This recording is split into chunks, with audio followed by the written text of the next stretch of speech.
Hello guys, in this video I'm going to show you how to use loop recording on the Insta360 Go camera. This is the Go3, but you can do this on the previous versions as well. You just have to turn on your camera and go to the home page.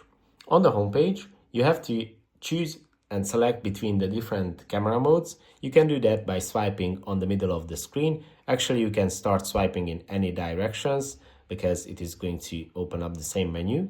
Then you just have to swipe to the left until you find the loop recording option. And here you just have to tap on it. And obviously the loop recording, what it does is that it starts recording, but only saves the last portion of that video, which you can set to your preferred time.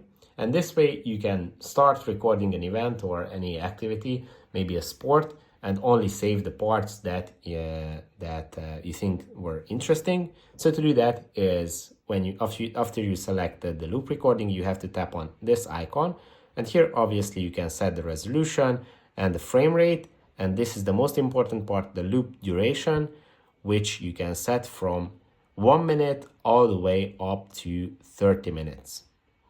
So when you select this, it is going to keep the last 10 minutes of your video. So now you can just start shooting and it is going to work.